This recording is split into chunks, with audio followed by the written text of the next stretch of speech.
कधी कधी साडी फाटते, तर साडी फाटण्याचं कारण म्हणजे साडी नेसताना आपल्याकडून होणाऱ्या चुका. चूक नंबर 1, जेव्हा साडीचा आपण पदर बनवतो आणि हा पदर ब्लाउज सोबत अटॅच करण्यासाठी एखादी पिन वापरतो, तर ही पिन साडीमध्ये अडकते किंवा फसते आणि साडी फाटते. चूक नंबर 2, जेव्हा कमर फिटिंग साडी नेसत असतो किंवा साईड फिटिंग करण्यासाठी आपण एखादी पिन वापरतो, त्यावेळेस सुद्धा कधी कधी पिन साडीमध्ये अडकते आणि साडी फाटते.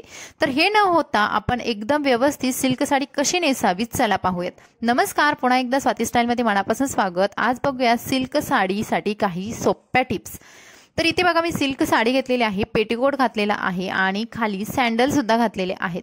तर तुम्हाला सिल्क साडी जेव्हा आपण कार्यक्रमासाठी नेसतो, अशा वेळेस तुम्हाला सॅन्डल किंवा चप्पल घालूनच साडी नेसायची आहे, त्यामुळे तुम्हाला साडीच्या हाईटचा अंदाज येतो.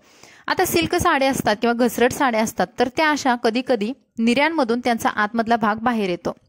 हे होऊ नये म्हणून आपल्याला एक गाठ बांधून घ्यायची आहे आणि आपली जी प्रिन्स लाईन आहे त्याच्या बरोबर खाली आपल्याला पेटीकोटमध्ये ही गाठ खोचून घ्यायची आहे. आता कधी कधी साडीची हाईट सुद्धा जास्त होते, अशा वेळेस आपल्याला थोडीशी फोल्ड करून साडी एक समान समोरून खोचून घ्यायची आहे. साडी समोरून खोचून झाल्यानंतर पाठीमागे सुद्धा आपल्याला अशाच पद्धतीने हाईट चेक करायची आहे, उंची चेक करायची आहे आणि नंतरच आपल्याला ही साडी अशी एक प्लेन खोचून घ्यायची आहे. आता बघा, एक राऊंड छान असा साडीचा झाल्यानंतर तुम्ही बघाल माझी साडी कुठेही लूज राहिलेली नाही, अगदी चापून चोपून मी नेसलेली आहे. आणि त्यानंतर मी आता हे करणार आहे पदर. बऱ्याचशा मैत्रिणींना हा प्रॉब्लेम असतो की पदर करताना पदर एकदा ते 2 वेळा 3 वेळा करावा लागतो, एका वेळेस पदर होत नाही किंवा पदराच्या प्लीट्स सटकतात, साडी खूपच घसरते, पदर फुलतोय. तर अशा वेळेस आपण आज वेगळ्या पद्धतीने साडीचा पदर करणार आहोत. कमी वेळेमध्ये कुणाचीही मदत न घेता तुम्हाला या पद्धतीने पदर करायचा आहे. पदराची सुरुवातीला आपण उंची ठरवून घेऊयात. उंची तुम्हाला गुडघ्याच्या खाली ठेवायची आहे. पण त्या अगोदर पदर जेव्हा आपण ब्लाउज सोबत सेट करतो किंवा अटॅच करतो, अशा वेळेस आपली होणारी 1 नंबरची चूक म्हणजे जेव्हा आपण पदर बनवल्यानंतर ब्लाउज सोबत अटॅच करतो आणि तिथे एखादी अशी मोठी पिन वापरतो आणि ही पिन आपल्या साडीमध्ये फसते, अडकते किंवा पिनचं जे गोल टोक असतं त्याच्यामध्ये सुद्धा कित्येक वेळा साड्या आपल्या अडकल्या जातात. त्याऐवजी तुम्हाला एक ट्रिक वापरायची आहे जेणेकरून तुमची साडी सुद्धा फाटणार नाही. सुरुवातीला आपण बघूयात पदर कसा करायचा. आता पदराचे जे मानेजवळचा भाग आहे तिथे मी हाताने हा पदर पकडलेला आहे, म्हणजे मला पदर नेमका कुठे अटॅच करायचा आहे किंवा प्लीट्स कुठून करायचे आहेत याचा अंदाज येईल. त्यानंतर समोरचा पदर असा एक समान व्यवस्थित करून झाल्यानंतर माझा जो डावा हात आहे त्या डाव्या हाताचा मी कात्रीसारखा भाग केला आणि छोट्या छोट्या प्लीट्स केलेल्या आहेत. आता तुम्ही बघाल पदराच्या इथे डबल जो पदर आहे तो डबल झालेला आहे आणि इथे आपल्याला छान अशा प्लीट्स करायच्या आहेत. आता प्लीट्स सिल्क साड्या असो, शिफॉन, जॉर्जेट या साड्यांच्या ज्या प्लीट्स आहेत त्या छोट्या करा, त्यामुळे तुमची जर जाडी असेल किंवा तुम्ही जर हेवी असाल तरी सुद्धा कमी दिसाल. आता बघा, अशा पद्धतीने आपला पदर तयार झाला.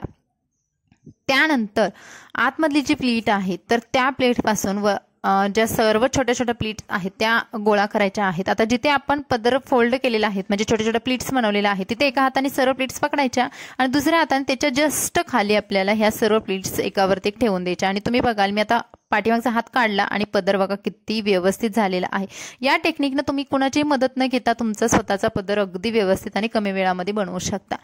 आता हा पदर आहे तो आपल्याला ब्लाउज सोबत अटॅच करायचा आहे. तर काय करायचं बघा, हा पदर आहे तो आपण ब्लाउज, जर तुम्ही नॉडचे ब्लाउज घालत असाल किंवा तुमचा हात जेवढा पाठीमागे जातोय तेवढा न्यायचा आणि अशी एक पिन वापरायची की जी तुमच्या साडीमध्ये फसणार नाही. आता ही बघा, पहिले निर्या साठी वगैरे पिन वापरल्या जायच्या, तर ही पिन बघा अगदी घट्ट बसते. आता नवीन मार्केटमध्ये आलेल्या आहेत त्या पिना, वेगवेगळ्या कलरमध्ये आहे, गोल्डन किंवा वेगवेगळ्या कलरमध्ये आहे, सिल्वर कलरमध्ये, आणि ही पिन तुमच्या साडीला सोडत पण नाही आणि साडीमध्ये अडकत नाही, शिवाय साडीला छिद्र सुद्धा पडणार नाही. आता चूक नंबर 2 होणारी म्हणजे जेव्हा आपण साईड फिटिंग करतो अशा वेळेस सुद्धा पिन्स वापरतो. छोटी असो किंवा मोठी, पिन जर एकदा साडीमध्ये घुसली आणि ती जर निघत नसेल तर साडी थोडी का होईना फाटली जाते. इथे सुद्धा आपल्याला साईड फिटिंगसाठी एक वेगळी ट्रिक वापरायची आहे. कमरेवरून येणारा जो भाग आहे तो उजव्या हातामध्ये पकडला आणि उजव्या हाताने बघा साडी अशी रोल केलेली आहे. फक्त 2 बोटामध्ये साडी मी पकडलेली आहे. उजव्या पायावरती साडी आणायची आणि रोल करून घ्यायचं. रोल करताना तुम्हाला वरच्या दिशेने करायचे आहेत रोल, तेव्हा तुमचे डाव्या पायावरती छान छोट्या छोट्या प्लीट्स येणार आहेत आणि तो भाग तिथेच खोचून द्यायचा, म्हणजे तुमची साडी सुद्धा फिटिंगमध्ये नेसली जाईल आणि प्लस तुम्हाला पिन लावायची सुद्धा गरज पडणार नाही. हे दोन्ही सुद्धा प्रॉब्लेम आपण व्यवस्थित पद्धतीने क्लिअर केले आहे. तुम्ही या टेक्निक्स वापरून बघा, तुमची साडी फाटणारही नाही आणि चापून चोपून सुद्धा नेसली जाईल.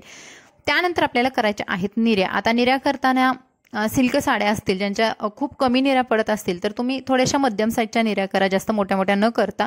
आणि शेवटची वरची निरी आहे ती मोठी बनवा. आता वरची निरी मोठी कशी बनवायची प्रत्येक व्हिडिओमध्ये मी सांगितलेलं आहे. या पद्धतीने सर्व निऱ्या बनवा, आपोआप वरची निरी मोठी येते. आणि बाकीच्या सर्व निऱ्या छान अशा हाताने गोळा करून घ्या. एकावरती एक न ठेवता थोड्याशा गॅपने ठेवा. आता या साडीच्या बघा 3 ते 4च निऱ्या पडलेल्या आहेत, त्यामुळे मी मध्यम साईजच्या निऱ्या केल्या.